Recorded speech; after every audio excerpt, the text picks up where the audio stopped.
All right, guys, welcome to another week of Wired Differently. We've got me, Christina Blue Hooper, as your business designer, Victoria Caldwell as your fractional COO expert of people systems, and Mindset Melanie Branch, who is your entrepreneurial mindset coach. This week's topic is mastering entrepreneurial mindset with Melanie. So let's do like we did last week. Victoria, what does mindset mean to you? Wow. Did we do this last week? Yeah, y'all defined my specialty, so now we'll define Melanie's and then let her explain it. Oh, mindset.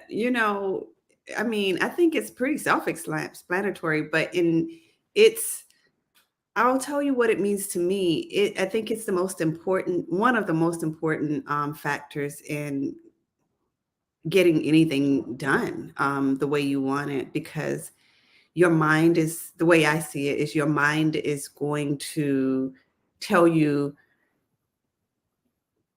whether you're conscious of it or not, your mind controls a whole lot more, has a whole lot more control over what you get out of life than you might realize. And a lot of it is subconscious. So getting in in control of that is extremely important. And I think it's actually necessary. Um, yeah. Yep. Yeah. Before you move forward, like your mindset, you change. Once you change your mindset, you can change your life.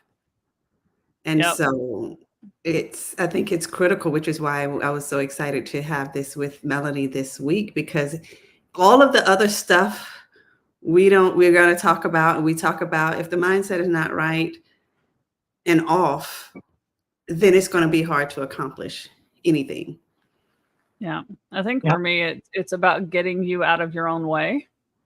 Yeah. Because I think that was one of the biggest things. Like it's removing the biggest roadblock to your own success, your own ability to scale, your ability to manage teams, your ability to put yourself out there, your ability to be a leader inside of your own home. Even like I was surprised when I started working with Melanie on my entrepreneurial mindset, how much it impacted my home life as well, because Mm. who I was as a person was improving. So it's like a holistic up level to get you out of your own way in all of the different areas of your life. So how did we do, Melanie? Have we been good little students?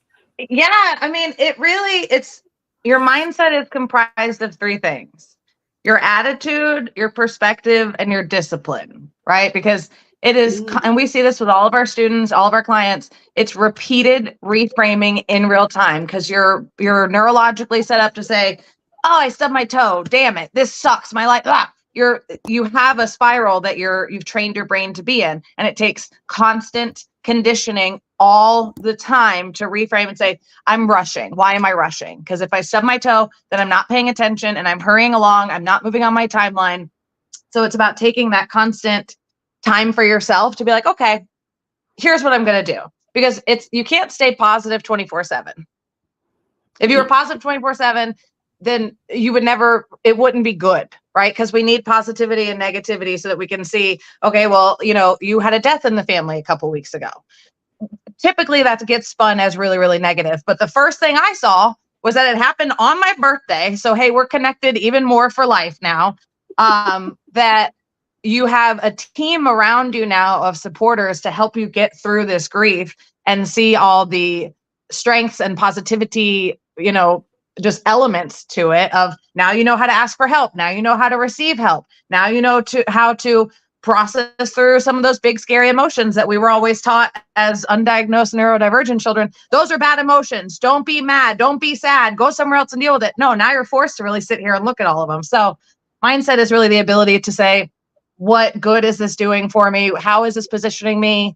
Right? There's a TikTok that keeps going around that says, what if all the struggles that you're going through now are to create the person that is going to appreciate everything that you accomplish? Ooh, I Which like was, that. that was my thought. One of my thoughts when I'm not on TikTok. I'm on there, but I'm not. And that was one of my thoughts when I woke up this morning, that, all of the things that we may perceive as, struggles, and they are struggles, they are trials, no doubt about it. But we may perceive them as being negative or bad. when really they're actually setting you up for success. And maybe this is what you have to go through to get what you want. And I don't care if it's relationships, business, it develops. And your mindset is how you, like you said, attitude, perspective. Yeah. You can choose for it to let you, take you down a rabbit hole, or you could say, you know what, maybe this is the path that it is good for me. It doesn't always feel good. That's the thing. Yeah. We No, think it things doesn't. that are good for us have to feel good. And they don't. Yeah. So, Yeah, I mean, there's a lot of crying, a lot of frustration, a lot of like, why have I been living like this for so long? When you start doing this mindset work and you start going through it, and it is painful, it is stressful, it is frustrating, but it is necessary.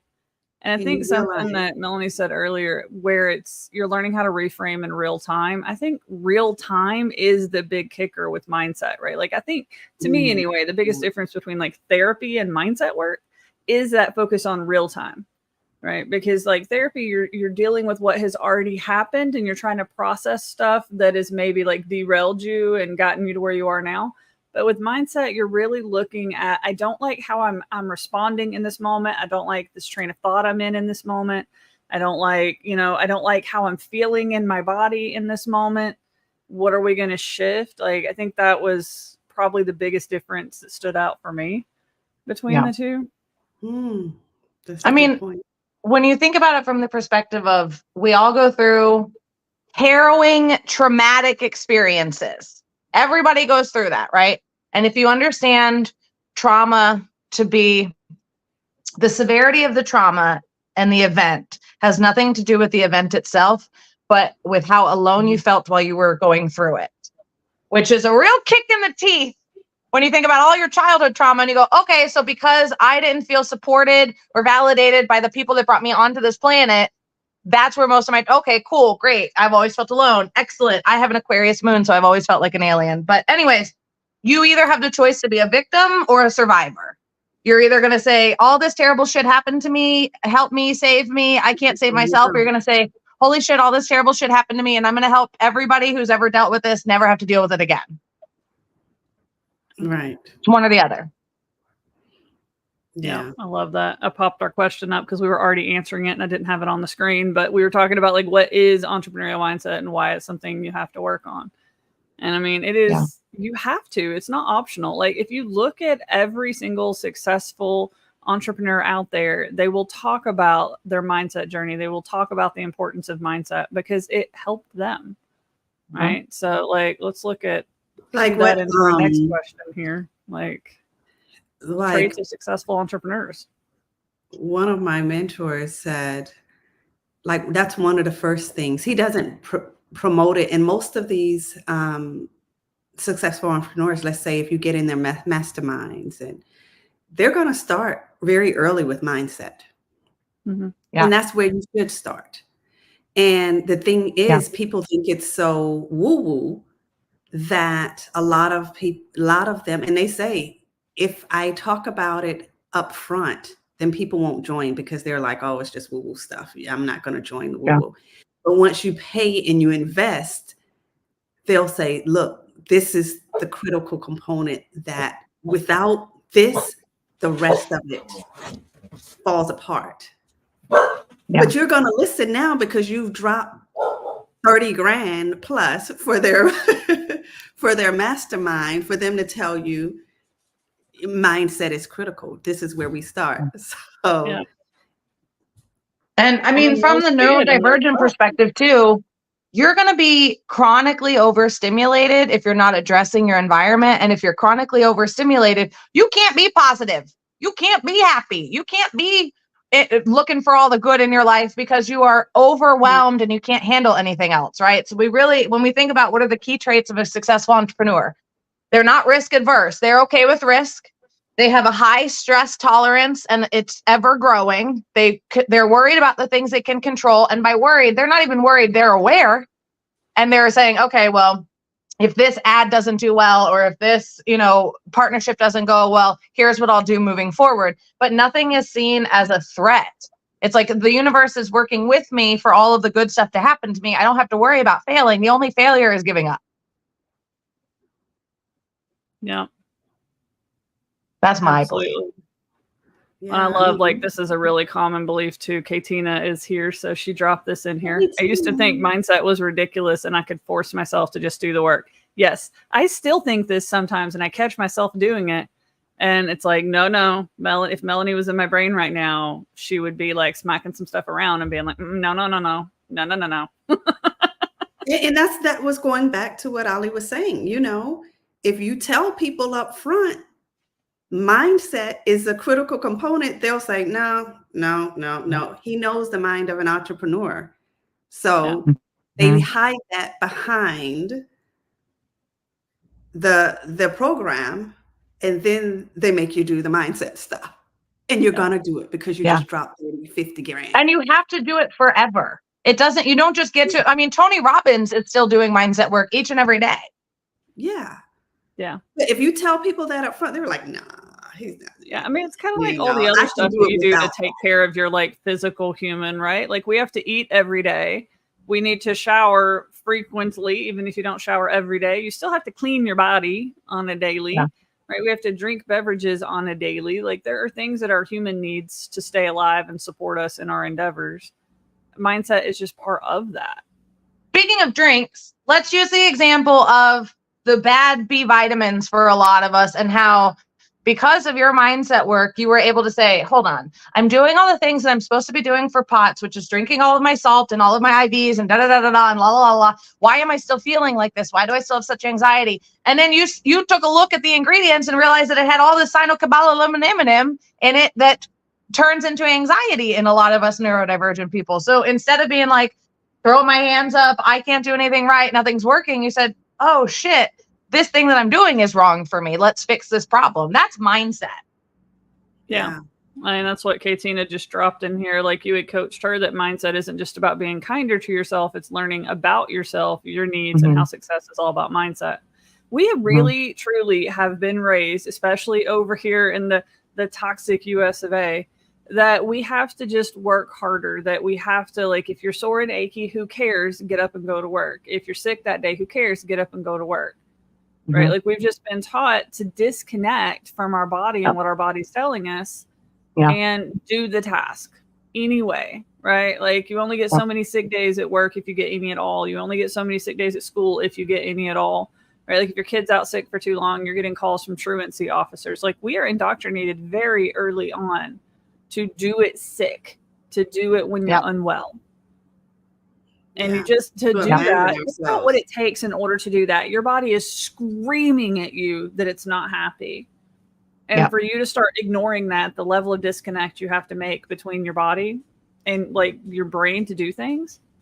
Like to me, it feels like I'm healing some of that. I'm more aware of what's going on in my body. I'm able to notice it a lot more. I'm able to notice that like, I don't feel right today. Like I picked up on the fact I haven't taken my probiotic because I wasn't feeling too good. And I was like mentioning to David, I'm like, I'm having a couple of symptoms and like I got car sick while I was driving. That doesn't happen. I get car sick when other people are driving. And I'm like, this is not how my body feels. I don't do this. This is weird. What is different? And it's like when we moved everything after Dad died, we moved all the, all the supplements and stuff down. And I didn't have my probiotic. I needed to refill it. And I was going to order the refill. And then Dad died and everything went crazy. And I didn't order more. So it wasn't in my stack. So it didn't make it in my thing. And I made it a week. I caught it within a week. Yeah. Because I noticed how I felt. Yeah. Even David noticed. And he was like, he stopped on, like, instead of waiting on it to come in from Amazon, he stopped and like picked up like he came in with like a bag of like yogurts and probiotics and fiber supplements and all. He's like, we're not making you're not going to be feeling bad. We're going to get you feeling good soon. Yeah. That, like you said, when you really start working on your mindset and you really start, I like the term entrepreneurial mindset because that's absolutely spot on what it is. Because you can't have a successful business if you're an unhealthy person. And if your body is full of toxicity because of the way you're eating, because you're not supplementing with the proper things that your body needs, because you're not drinking enough water, you're not getting the right minerals, you're not moving your lymphatic system. How do you think you're going to have a healthy mindset?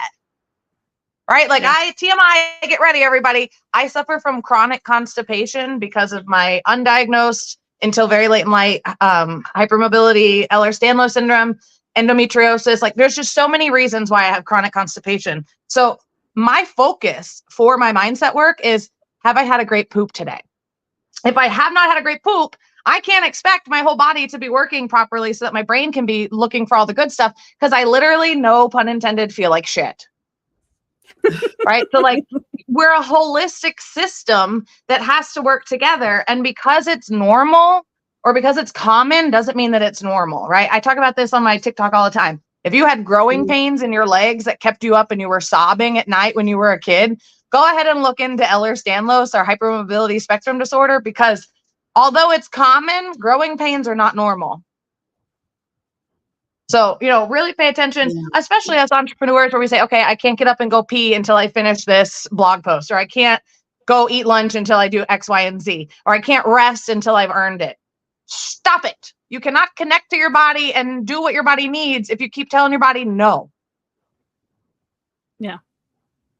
You have to be able to listen to it. And I mean, it's hard when you've spent, 30, 40 years ignoring your body to be able to do your stuff every day. Yeah. To be able to function, to be able to push through. I mean, it's not gonna, I've been at it for what, a year and a half now, maybe. And I'm making progress, and I've still got a lot of progress I can make. There's a lot of stuff we're still working on. Like Melanie said, it's daily. Like, when you're going through healing or whatever, this is not something that you do once and said, hey, I did my mindset work.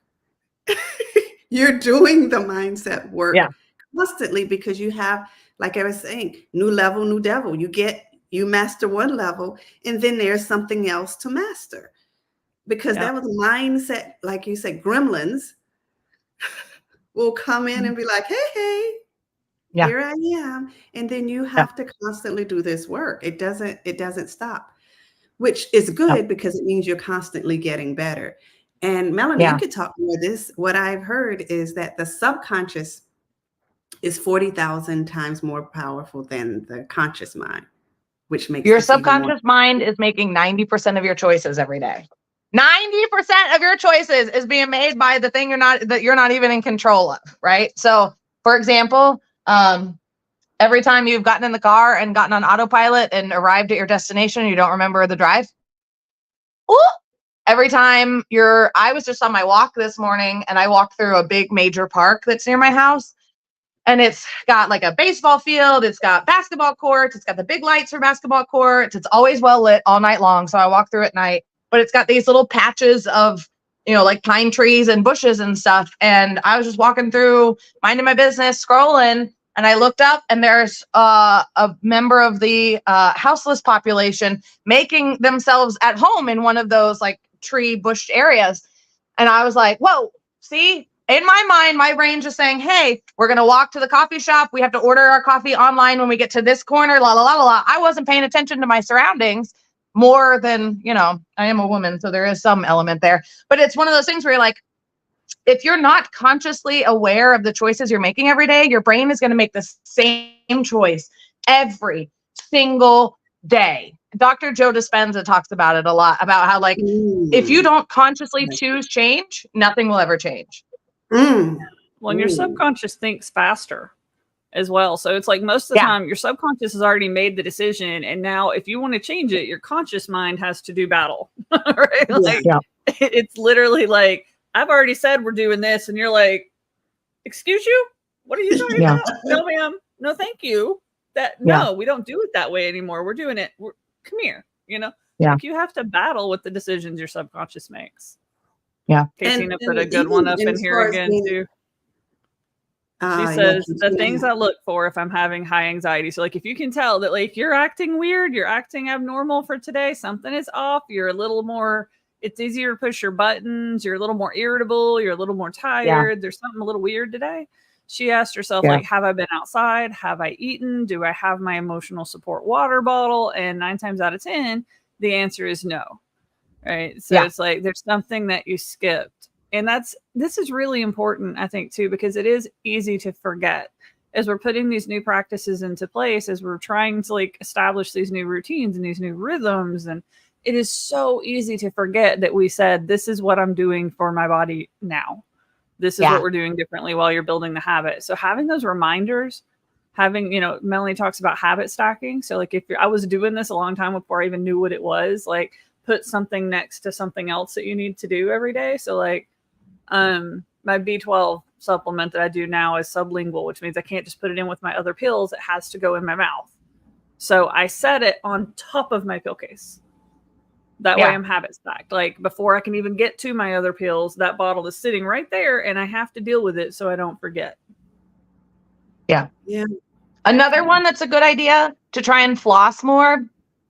This is the one I've been doing anyway. I put my flossers right by my purse and I'm able to just grab it with my purse. So when I'm leaving the house in the morning to take my kid to the bus, boop, boop, boop. Because it also helps me with transitions. We like our pretzel rods to go from house to car because it gives your mind just enough of something to pay attention to not think about how difficult it is to go from one task to the next. So if you're always going to have to drive your kid to school in the morning and you want to start flossing your teeth, use one of them flossers while you're driving them to school. Yeah. Done. It really is like having a toddler in your brain that you have to entertain. You have to be like, will you go over here and play with your iPad for a minute so mommy can make dinner? That's why we can fall asleep better with like emotional support shows and things like that. Like the really boring shows, which, somebody clued me in on this one the other day. They're like, is that why I like to watch cooking shows to fall asleep? And I'm like, cooking shows? I had not even thought about trying cooking shows.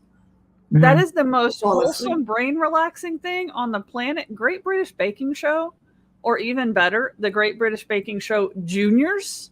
Yeah. You have a bunch of little British children cooking food. Like it does not get any more wholesome and less dramatic than a bunch of British children cooking food. Yeah. Like it is amazing. Like, cause they don't compete. They lift each other up. They help each other up. They're like, hey, did you try this with yours? Cause I did that and it didn't work. And they're like sharing tips. It's a competition and they're like sharing tips. Yeah. It is like the most wholesome thing on the planet. But I mean, we have to occupy the toddler in our brain so that it will calm down and we can sleep. Yeah. You have to say, okay, I get that you're trying to keep me safe. Mm-hmm. Yeah. You're trying to keep me safe. It's okay. That toddler, because that's what it is. It's been your safety net, for so long. But when you're growing and you're working and stuff, you realize it wasn't really safe. It was, it wasn't ever safe. And your mind is thinking, wait a minute, hold up. Danger. I think I have a really good metaphor for this. Okay. And I'm combining a lot of things we're talking about. My sleep show is Veep, and it has been Veep for the past 6 months. I'm not going to lie. Before that, I was Downton Abbey, but right now it's Veep. Those people are my best friends. I fall asleep with them every single night. I love them. But when she's president and she has Secret Service all around her, it's Julia Louis-Dreyfus pretending to be the vice president, and then she gets to be president, and then it's her life after. It's a fantastic show. If you don't watch it, please watch it. It's going to change your fucking life. But while she's president for a year, because of whatever happens, she is protected by Secret Service, but it's not the same thing as being safe, right? So there's an episode where somebody gets onto the White House lawn or whatever it is, and her Secret Service comes in and they surround her, and she's a tiny little person, so like she just disappears and whatnot. She's protected, but she's not safe, right? So every single day there are threats to her in her life, but she has created, it's like you want to be a marathon runner, but you've spent your whole life collecting armor so that you're completely protected from the outside world. But now you got to run 26 miles for the fun of it. And running with all that armor on is going to be a little difficult. Not impossible, but there's easier, better ways to do it. So you have to, deconstruct and take it off layer by layer and piece by piece and feel safe enough to do that. Yeah. Oh, I love those. I love those. All right. I want to do real quickly on this one, just like key traits of successful entrepreneurs, but I want to focus a little bit more on like what it looks like when you have kind of like mastered mindset. We know it's an ongoing thing. We know it's not something you're ever going to just be done with. It has to become part of your daily, weekly, monthly practices. But like, what does that look like in a successful entrepreneur who's doing these things? How do you know, like, I have arrived? I have made progress. I believe when you're doing things for internal validation instead of external. So when you no longer have that thought in your brain of like, I'll show them when I post this Instagram story, or I just signed my first $20,000 client. Fuck those people from the restaurant I used to work at that would, mock me for charging $3,000. When that's completely removed from your thought process, then you have fully shifted into this successful entrepreneurial mindset where it's focused on you and your success, the people you serve, and how you're going to build your legacy and your empire. No, I know for me, it kind of started to show up. Like first time I recognized that, like, damn, this is actually working for me, was when I was able to hold space for someone else. Like I had never really known what that meant, but to have somebody else in my orbit who's experiencing lots and lots of emotions, and I was able to stay calm. I was able to calm them down. I didn't I wasn't feeling triggered by their sea of emotions, right? And I could tell I was getting a little bit more dysregulated after my dad died because everybody's emotions were becoming my emotions. And it was just like, oh my God, was I really operating like this all of the time? But you have to have those reminders so that you can see the breakthrough moments of like, holy shit, 2 years ago, I would have dealt with this in a totally different way. Yeah. And I was able to calm myself down a lot faster. So even in a dysregulated state, getting emotional, crying, those kind of things, it didn't derail me for like the entire rest of the day like it would have. Normally, it would have been such a big emotional outburst that it would have taken me hours and hours and hours and probably on until the next day. And I would have felt like I was recovering from like a cold or something. Like kind of that first day back after a cold where you feel better, but you're not 100%. Usually that would emotional be like the hangover next day after crying. Yeah, exactly. And I haven't experienced that even with something as big as dad dying. Like I was able to have my emotions, work through them, continue about my day, and not have that hangover the next day, and still kind of work through them. So it's like, even though I kind of got a little bit more dysregulated with that happening, I recovered faster. Right.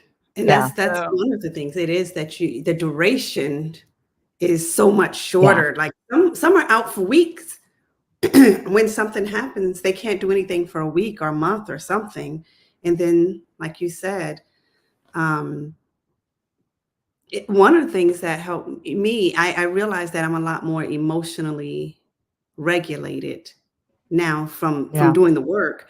And you pointed out at one time, Christina, because you were just like, because you've seen me in that state where somebody or some, we deal with a lot of people, and if I'm unmoved, and it's not that I don't care, I'm just not triggered anymore. I'm just not triggered to the point where I get and I can't be in the position that I'm in because I have all of these people around me with all of these emotions. Somebody has to be emotionally regulated. Because if we're not, I heard somebody say, you don't have to be calm, but you have to be regulated. Regulated, right. Yeah. Like then you're in control of the emotions that you let out. So like you can decide if this is like inappropriate, because like calm and regulated doesn't mean that somebody does something and I don't yell, right? It doesn't mean that I don't, but it's calculated. It's thought through. It's like in this situation, raising my voice is needed in order to make this point or to get somebody's attention, or like, somebody's yelling and they can't even hear me trying to talk to them. So I need to get through, and it's like in those type of situations, you can choose to raise your voice. You can choose to come across a little bit more stern or a little bit more like, look, this is a situation that has consequences. You can't behave this way. And you're like, it's a conscious choice as opposed to someone triggered you into it. And now and then everybody is dysregulated. Yep. And like, you'll see this when we're like looking at successful entrepreneurs. Can you imagine somebody who's leading a team, somebody who's on a stage in front of thousands of people, if they're dysregulated, right? Like imagine that you finally get on that stage, that big stage that you want to be on, that has thousands of people in the audience ready to hear, absorb, and act on your message. And then there's that heckler in the back who says something stupid and you get completely out of whack because somebody disagreed with you, argued with you, or said something stupid in the audience. And now here you are on a stage looking like an idiot, right? Like you don't and some people that live happen. For that. Yeah. They live to try and derail you. But the best revenge is when you're just like, oh, okay. Yeah. So, I because mean, you're not now going to see a then they're successful entrepreneur dysregulated get derailed. because they're unable to dysregulate you. Now they're like, Yeah. wait a minute. The trolls, Yeah. they have nothing better to do. Yeah. They get their Yeah. sense of accomplishment out of trying to dysregulate you. Yeah. Oh, I mean, even other situations, like Yeah. if you had to fire an employee, it's not fun. It hurts. It sucks. Yeah. And they get emotional sometimes. And if you can't handle that, you can't be a leader that manages staff. Sometimes you're going to have to discipline an employee. Sometimes you're going to have to tell them that, like, no, sometimes you're just going to have to do things like, I can't give you that promotion, or I can't give you that raise that you're asking for, because you can't for whatever reason. And you're going to have those conversations, and they're going to get super emotional. Right. So you cannot be a successful entrepreneur if other people's emotions are going to take you out of your leadership capacity, are going to take you out of flow, are going to derail your entire day and the next day because you had to fire someone and they cried. Now you can't work for 2 days. That doesn't work as an entrepreneur. Right. So successful entrepreneurs can do There's these. actually a whole but there's a whole movement out in like Silicon Valley where all the tech guys are and whatnot. And it's how you can cultivate emotional control so that you can be a leader of your startup or whatever it is. And I like that as an example because, if they're tech guys, we're talking neurodivergence, probably undiagnosed, or, if a dude gets diagnosed neurodivergent, it's not the same as a woman just because of societal expectations. But understanding, hey, that means if I'm the CEO of a company with 100 employees and I have one of those clear offices where I'm all by myself, but everybody in my company can see me, and I get really bad news about something, I can't lose my shit right there. And there's such a we have with ADHD, especially what's known as emotional flooding.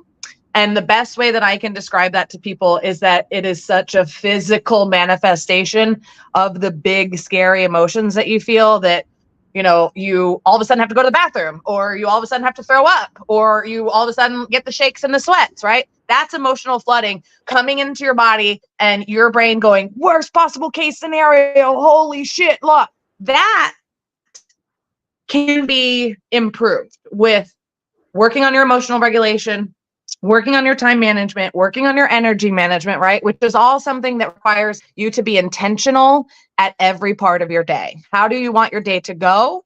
What do you want to be able to complete that day, right? I have to go on a walk every single day. If I don't get 4 miles in, I'm a psychopath. And I'm not happy about it. I wish there was something else, but whatever, this is what it is. So for me, that's non-negotiable. And as we get hotter here in Florida, that means I can't go out in the middle of the day because I'll die from heat stroke. So I have to be intentional. When am I going to wake up tomorrow? What am I going to get done in the morning? What am I going to get done in the afternoon? And that may mean that I say no to some things that I was really looking forward to. But if I can't do this, this, and this, I can't be a good, solid me. yeah. And I don't want to subject my business partners to that. I don't want to subject my clients to that, or my family. Yep. I mean, there's like, sometimes you can miss like a day or two or something on your routine and be okay. Like, when Dad passed away, our meal routine shifted for a minute. We had people sending us food. We had, people giving us gift cards. We had, Victoria sent us like 3 days worth of pizza. We ate it all though. It didn't get wasted. But like, I was able to be off of my normal. I was off of my normal food routine for like a solid week and a half, probably. And I was okay. I was still okay. Right. Yeah. I started to feel it, and I would go back onto my normal routine for like a day, or then I'd get back off for a day or two. Like, what your routine is, and you really start to notice if something gets a little off. Like once you get that set up and you know what works for you, you notice it a lot sooner. But you can it's not like I can't do the things that work for me because I'm traveling for a week, or things like that. They change, but what's essential. Like I know my electrolytes are essential. And Melanie reminded me before I went to Vegas in January, like, make sure you pack your electrolytes. I was like, oh, I hadn't even thought about that. I wonder if the company I get my electrolytes from makes little sachet pouches, and they do. So I went with like a whole stack of them. I was even giving them to other people, being like, here you go, top up your electrolytes. You'll feel better. I promise. And like people who are getting headaches or being fatigued or tired, I'm like, here, pop one of those in your water. Enjoy. I got something for you. Yeah. Another thing, well, I don't know if this is a trait, because that's not what I was going to ask, but it's something that came to mind as you do this work, you realize that you can accomplish a whole lot more than you thought you could. You realize a lot of the things that hold us back. I mean, obviously, what you think you can accomplish. It's like some will say, I don't want that, but really, they don't think they can accomplish it. Or they don't see a way out. And then when you can shift the mindset and you realize, oh, I can do that. And you can go from dreaming small, having a small, safe vision, to having this big, grand vision and knowing that you can, and believing that you can accomplish it. And that's a major shift. We talk about that when you were telling me, Christina, about that shift in the mindset of being a leader. Whereas, you know, for me, it's a natural thought process. For other people, you know, managing people is the most daunting. And you said, it's just like, it's not that we resist it, we actively fight against it. Yeah. And if you're going to actively fight against it, you're already reducing your vision. You're reducing how much you can accomplish, because you're going to need people to help you get to your goal. And then some will just say, you know what, I'll just shrink my vision and shrink my goal so that I don't have to deal with that. Yeah, that is a really common one that I'll see entrepreneurs do, is they're like, I must not be able to do this. I'm just going to quit trying to do this. And I'm going to quit trying to do that. And I'm going to quit trying to do this. And like, that's what, when Victoria's saying shrink your vision, it's literally like, I had these big dreams of being on big stages and publishing my book and do it, but I can't even manage to do this tiny little project for this one client.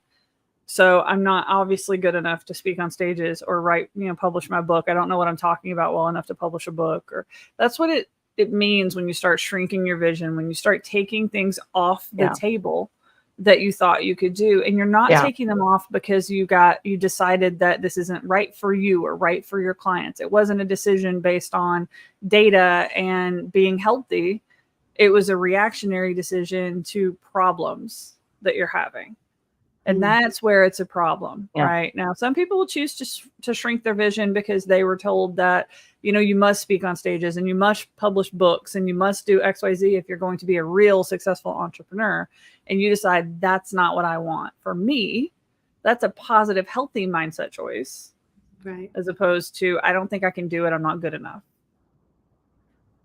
All right. So let's see. Yeah. I have a good question in here that would be, yeah, here we go. How do you overcome common mindset challenges? So we've talked about quite a few of them, but I know we've got things like rejection sensitivity, imposter syndrome. Like, what are some of these common terms that maybe some people haven't heard of, Melanie? And what are they? I mean, there's one term that the imposter syndrome is a major player. It was noticed by some female what's the word when you're a teacher at a professor, female professors at the University of Georgia or Georgia State, one of those two, it's in Georgia. In 1978, they realized that all of these academic women who were getting their PhDs and all this stuff, every time they got up to thank somebody for an award, they're like, oh, I guess the other guys must have been really crappy if I got this, or, oh, I just really studied hard and did a lot of research. They could not attribute their success to themselves. They had to attribute it to an outside source, whereas the men would get an award and they'd say, thank you, I deserve this, give me another, right? So it was this stark contrast between what we expect from women and what we expect from men. So, imposter syndrome in my book is a systemic societal issue. It's not a sign of anything other than self-doubt and being raised to put everybody's needs before your own. So anytime you catch yourself saying, oh, I don't think I'm good enough or smart enough for this or accomplished enough. I mean, we see it all the time with our clients and the students at the academy, where they're like, oh, I'll just go get another certificate and then I'll start teaching this thing, or I'll read another book and then I'll start talking about it on my social media. But when it comes down to it, you only need to know 10% more about a topic to be able to inform others about it. And if you're neurodivergent and we're talking about your special interest, you know more about that than people that have a PhD in the subject. I promise you. I saw a joke on social media the other day that said, Would you rather learn about a topic from somebody who has a PhD in it or from a neurodivergent friend who it's their special interest? I said neurodivergent friend who it's their special interest. Please tell me all the interesting parts, right? So you really got to think about it from the perspective of, is this self-doubt warranted? Do I have, what is it? Proof? Do I have proof that this is a thing that I should be worried about? Because in all honesty, I've never met anybody who was feeling imposter syndrome and it was warranted. It just doesn't happen. And there's the ones that do feel good it metaphor for it where are the least warranted. The ones that right. should Well, feel here's the thing. imposter syndrome, they're out there with all of the confidence in the world and don't know crap. Don't know shit. And they're making more money than the people that know more about it. But if you think about it like learning a second language, if there's somebody who is fluent in English and Spanish, but Spanish is their second language, but they've taken, 10 years of it in school and they've traveled and they've lived immersed in it and whatnot. And you say, are you fluent? They will always say, no, I still have, but they're fluent. They could go talk to any single person in that language, good to go. But the person who's done Duolingo for 6 months is going to say, yeah, I'm fluent. You could drop me in the middle of Mexico and I'd be perfectly fine, right? So the more you know about a topic or a subject, the more likely you are to realize the scope of the topic and not consider yourself an expert in it. So if you are saying, oh, well, I've been learning about this for 3 years, but I'm not an expert. Yeah, you are. Yeah, you are. Yeah. I mean, think about something like gardening. A lot of people started doing home gardens now. And it's like when you first think about doing a home garden, you're like, how hard is it? Plants grow, right? Like they just grow in the wild. If I just give them like dirt and water and light and seeds, we should have plants. But then you get started gardening and you're like, holy crap, there's so much more to worry about. There's pests and there's leaf colors and there's how much water. And there's like, it's not just dirt. There's a bunch of different types of dirt. And the type of dirt matters depending on the type of plant. And if you plant this plant next to that plant.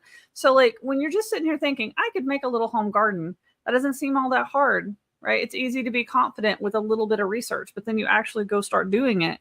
You start realizing everything that it takes and everything you need to know. And you're like, oh no, I am by no means a master gardener. There's a lot more I don't know. But here you are feeding your family of 4 or 5 people out of your home garden for the entire summer.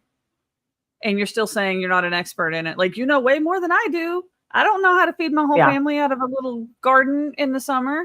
What? Right? Yeah. So that's kind of what Melanie's talking about. As you start to really get to know the topic, you understand everything else that you didn't know going in.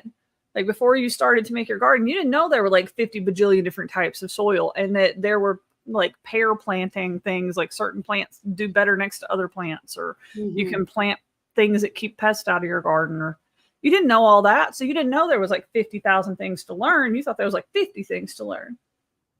But once you got into it, you see it. Right. So you don't have to know all the 50,000 things to be an expert in the thing. An expert is never stops learning.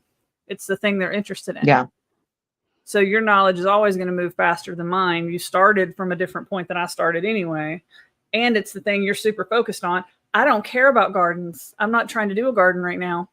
And even if I was, I wouldn't be as passionate about it as you are. You're going to know more than me. Yeah. Right. That's why we talk about niching down and stuff too. That's why niching works, y'all. Speaking of that,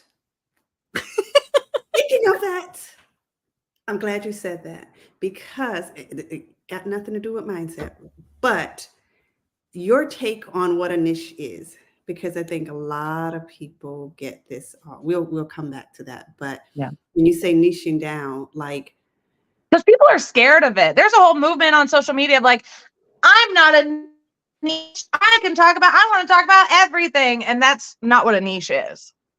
Yeah. And I really like your take on how to look at niching. Yeah. Oh, Me? What did I say? Oh, it was. I think talking about when I did that interview with Steve Sims. Yeah. Because it's not only limited to the way I don't even remember how you said this. Is why I asked you to repeat it. Yeah, I don't remember exactly how I said it. Wasn't. It gave a broader view of what niching can be, as opposed to, just narrowing a focus so tight It could be, Yeah. oh gosh, what did you say? I don't remember exactly what I said, but usually I talk about it like it's not an industry, it's not a particular type of, like, we're not niching into, like, I work with marketing agencies or I work with SaaS companies or something along those lines. You're niching into a particular human on a particular journey who has a goal in mind. So even if we say, like, I really can help SaaS companies, you would want to go further. I really can help SaaS entrepreneurs who have a goal of going from beginning to, like, selling their SaaS company within 10 years. And, like, they're going to do this whether I get into their life or not. My goal is to step in and help them get there faster, easier, and greater chance of success. So we're not just niching by industry. We're niching by, like, goal. We're niching by outcome. Like, you don't even necessarily have to niche by industry. Like, Melanie works with any entrepreneur who's neurodivergent, female, and has a mindset challenge, or AFAB and has a mindset challenge. Yeah. Right. So it's like, we're not but they have concerned to about have whether they're a big, coach or a gigantic agency. goals. Yeah. I'm looking for the community of people that I want to show up on my live every time I go live on TikTok. I'm looking for women that are sick of putting themselves behind everybody else, that are ready for some magic in their life, that are ready to go from, victim to survivor and ready to stop just getting through life, and are really ready to, like, thrive and prioritize their joy and their satisfaction and their fun. And they have to have a business too, right? So you're talking service-based business owner. I work with single women. I work with married women with kids.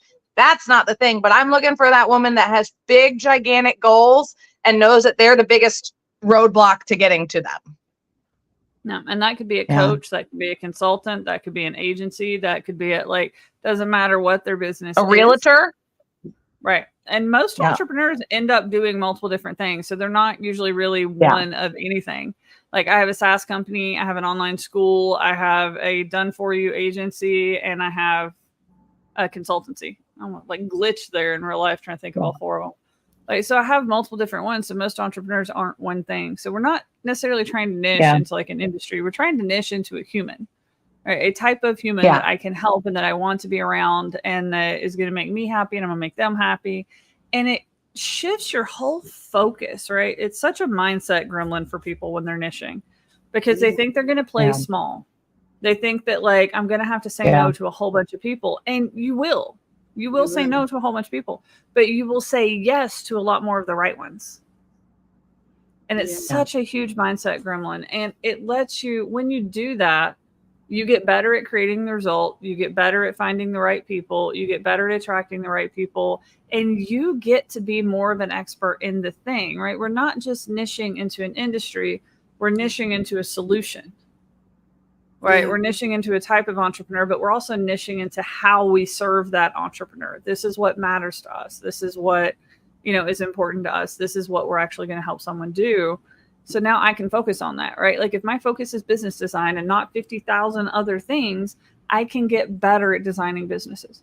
When Melanie's focused on mindset, she's able to focus on just mindset. So she's diving deep into everything related to mindset. Victoria's doing people systems. She can dive deep on everything related to people systems in a business. Yeah. And she can partner with other people. Like, we all partner with other people who fill in the gaps. Yeah. And it is a mindset gremlin, because you have to say no. To do that, I don't necessarily, like you said, don't have to niche into a particular industry. I may choose to do that. Yeah.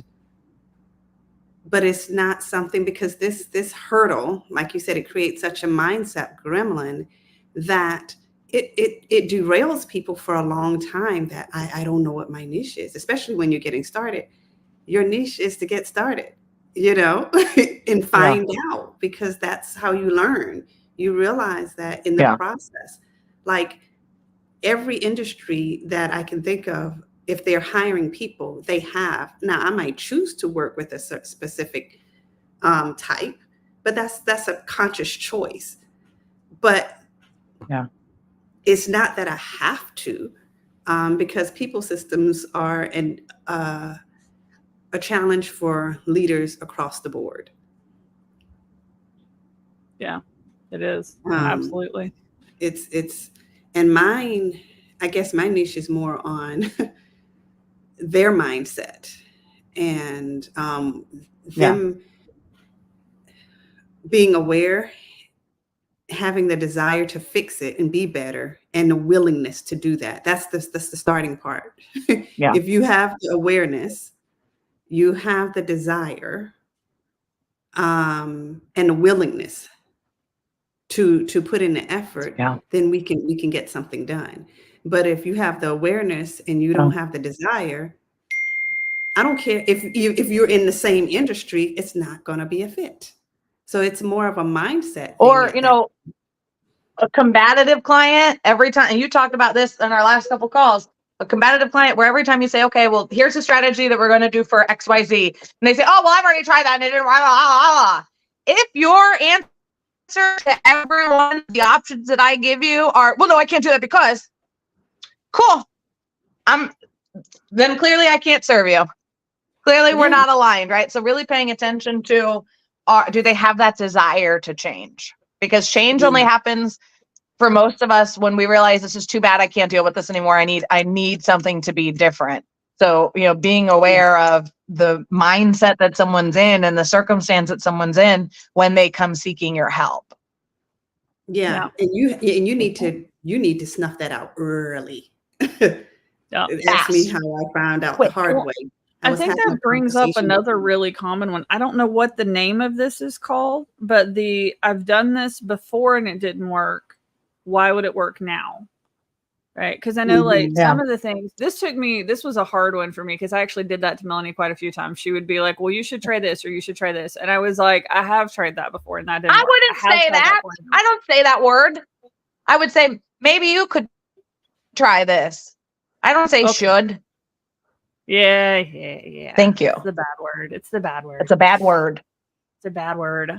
But, you know, I would push back on things. And a lot of times it was because I had I'd tried that in the past and it didn't work. Like, you should try time blocking or something along those lines. And like, I've done that. I've tried that. It didn't work.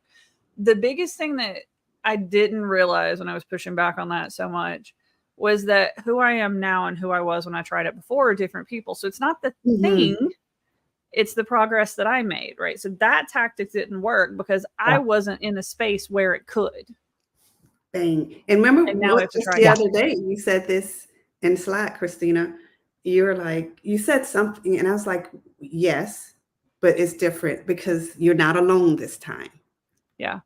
And then you're like, oh yeah, you know, because you're not doing it alone. So you're comparing you doing this thing, whatever we were talking about. Oh, we were talking about execution. I can look at because we're shifting from the people that are in my workshop are getting close to being done with their blueprints, and the next step is going to be they have to execute them. They have to project plan, and I'm like, I have never been able to successfully create a project plan from this, even though I know I kind of know how it works. I know what needs to happen, but I've never been able to do it. And Victoria's like, well, you're not doing it alone this time. I was like, that is a really good point. And, you know, this is a really vulnerable thing to do. In the workshop, I specifically said, this is not one of my natural strengths. It's something that I have had to work at. And so we're going to do it together. So I didn't say I'm bad at it. So you'll be proud of me, Melanie. I said, this is not one of my natural strengths. I've had to research and learn. And so we're going to do this together in the workshop because most of us probably struggle with that same, you know, it's not a strength for most of us. So we're just going to do it together. We're going to take everybody's blueprints and we're going to spend one of the sessions and we're just going to work on what's your to-do list for the next 90 days. All right. We're just going to do it. Everybody just felt so much better. It's like,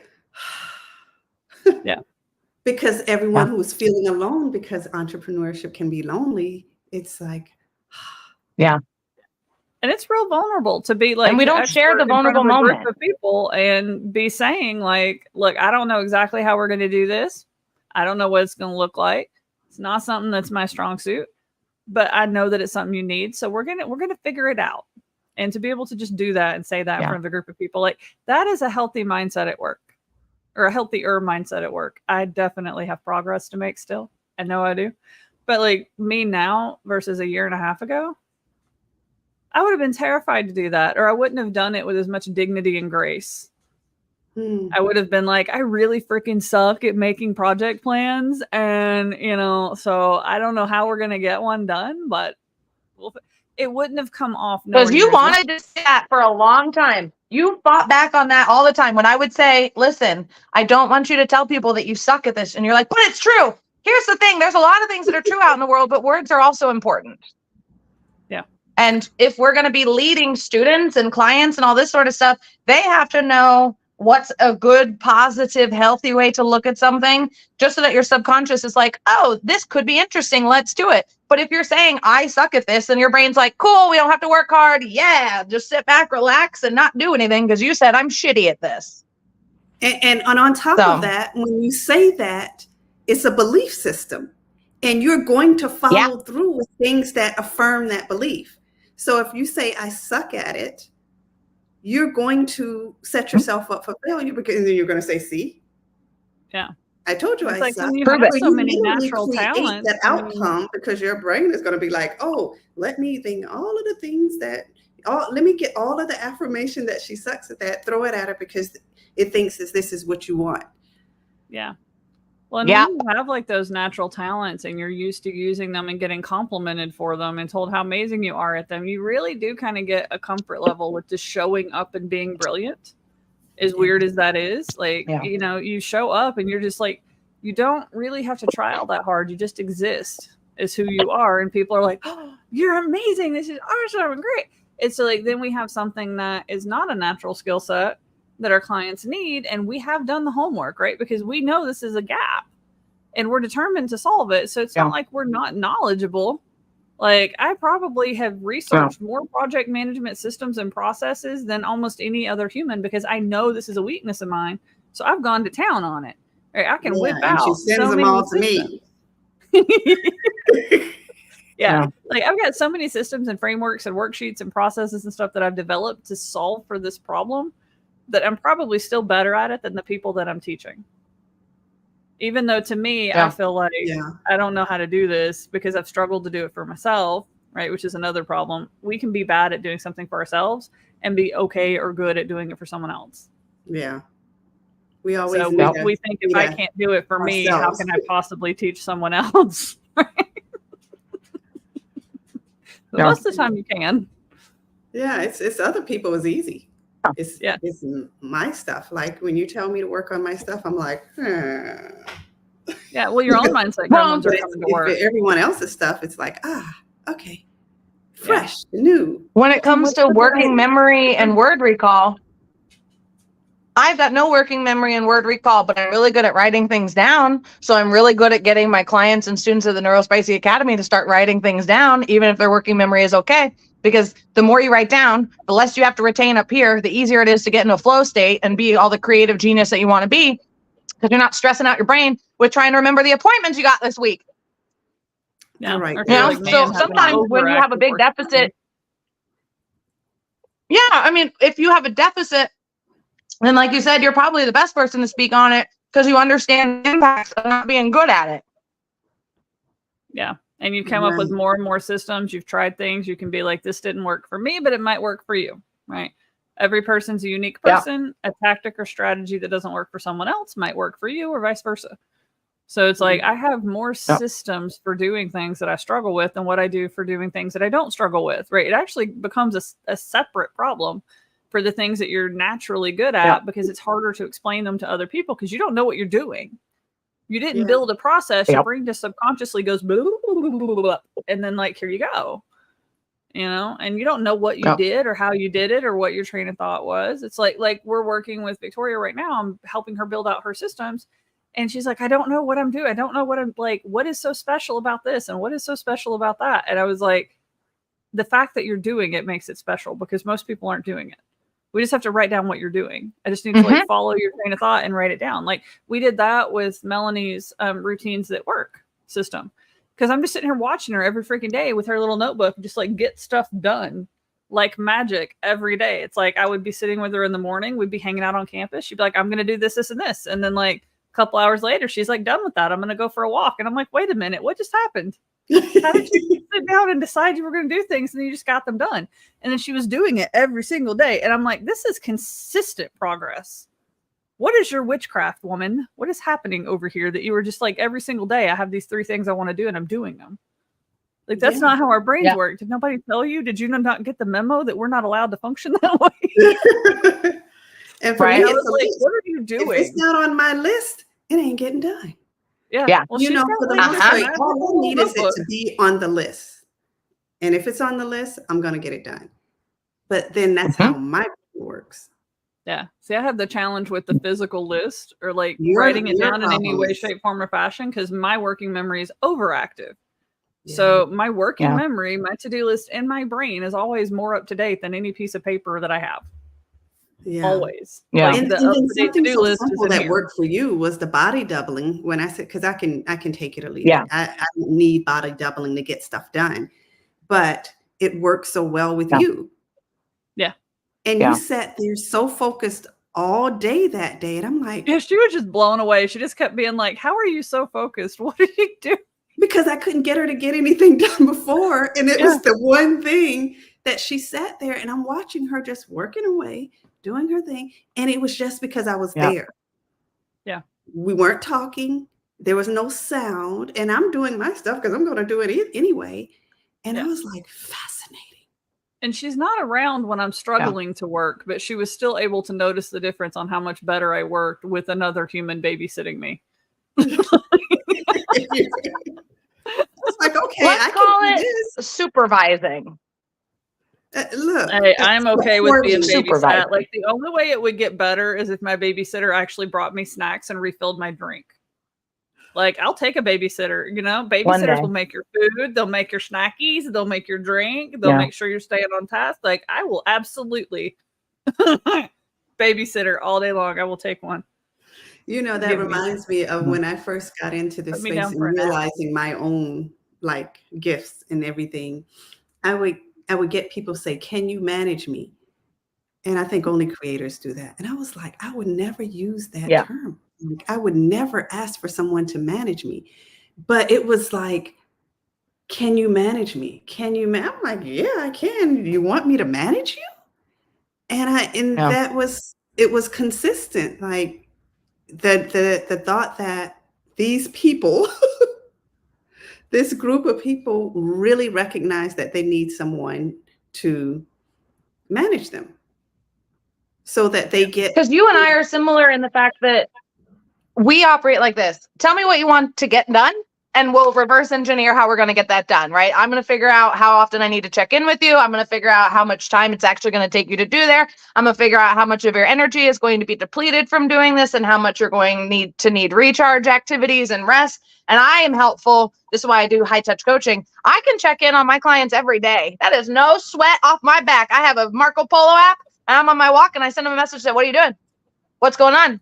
Because I like to talk to people. I like to know what's going on in their inner world. Let me in. If you need me to check on you 2 times a day, bitch, come on. What are you doing? Let me see your dog, right? So like, that's not a big deal, but I don't ever want anybody to control me. In fact, when my husband and I met at Hooters many, many years ago, 2005, and we got married within a year and we had moved and then we came back to our old Hooters in Tampa.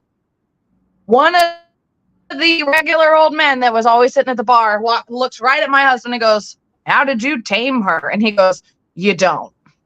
And I was like, oh my God, I knew it. He's the perfect one. I love him so much because you don't. One of the first things my mom told my husband when we were just dating and she met him for the first time is, you know, Mel doesn't really like to be told what to do. And he goes, yeah, I know that. Right. And so, you know, I'll joke around with him on text. I'm like, well, you know, I'm just going to do what I want. And he goes, you always do.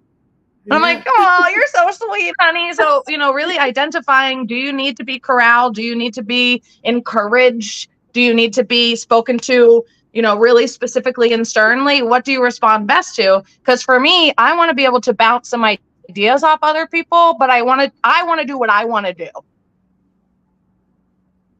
Yep. So, you know, you just got to figure that out about yourself. You got to figure it out. And then that helps like with the clashes. Yeah. Oh gosh, I can't believe we're at this time already. I know, we're already at our hour. Holy crap. All right, guys. Yeah, Katina commented, I need a babysitter, and she loves that we have that in the academy. So we actually do have body double sessions. We have babysitters, not the ones who will bring you snacks, unfortunately, and drinks, but we do usually remind each other to make sure that you've eaten and that you're drinking foods and things like that. We just tend to. It's like one of these little things as we're signing off. Yeah. We're like, you know, have a good day. Make sure you got your water with you.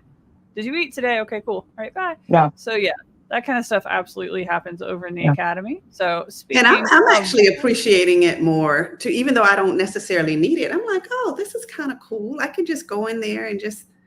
Yeah, it's nice to just not be alone and be able to just sit and chat with people and to have people around you and people that are doing the same things, right? I think we undervalue that. A lot of times we'll join masterminds or networking groups or things like that, and these people are not always doing the same things that we are. They're not always operating with brains the same as ours. They're not having big ambitious goals like we are, things along those lines. So being around not just other entrepreneurs, but entrepreneurs who think like you, are driven like you, are like heading towards the same like goals in life as you.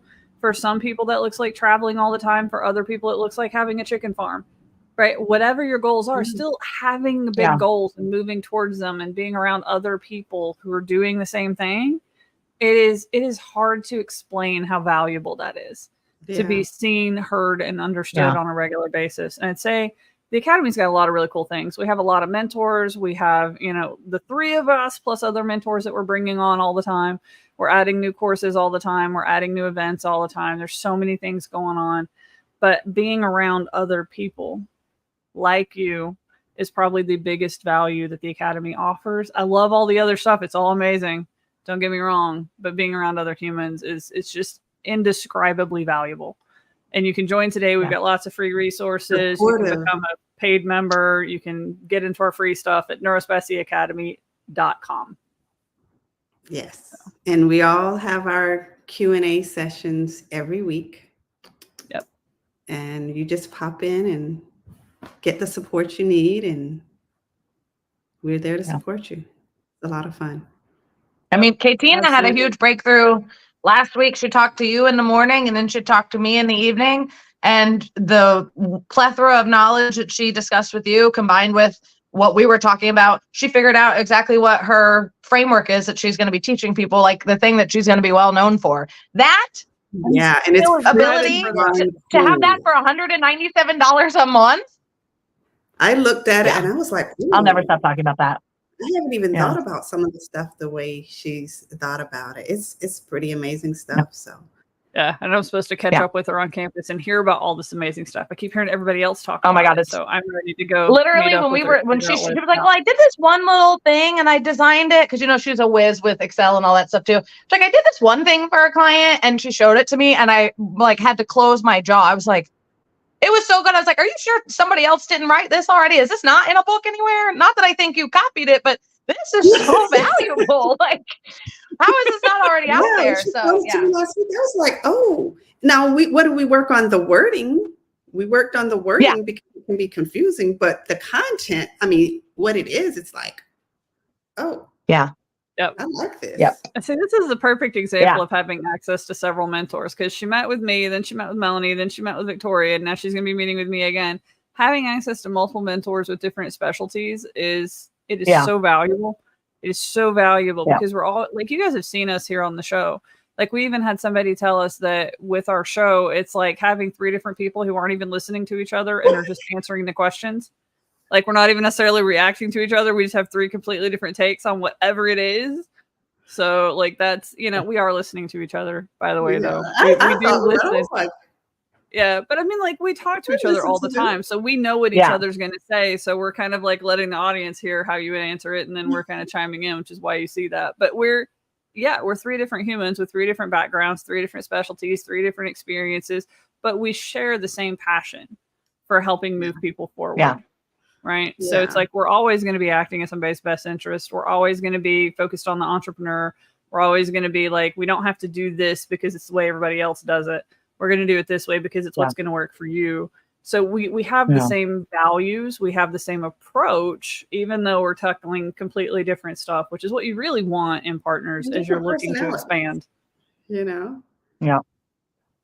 So anyway, head over to Neuro-Spicyacademy.com. Join. We have lots of free stuff, but the paying members is only $197 a month. You get everything. We recently took away the tiers, so it's just free or paid.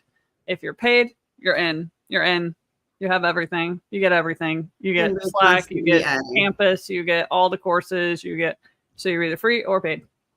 enjoy. Yeah. Super simple. So hopefully we'll see more of you guys that are watching over on campus. And until next week, we're diving into Victoria's specialty, guys. So if you ever plan on actually scaling your business, you have to hire humans, and Victoria's going to help you make sure that you know what to do, when to do it, how to do it, and you can pick her brain. So come ask some questions.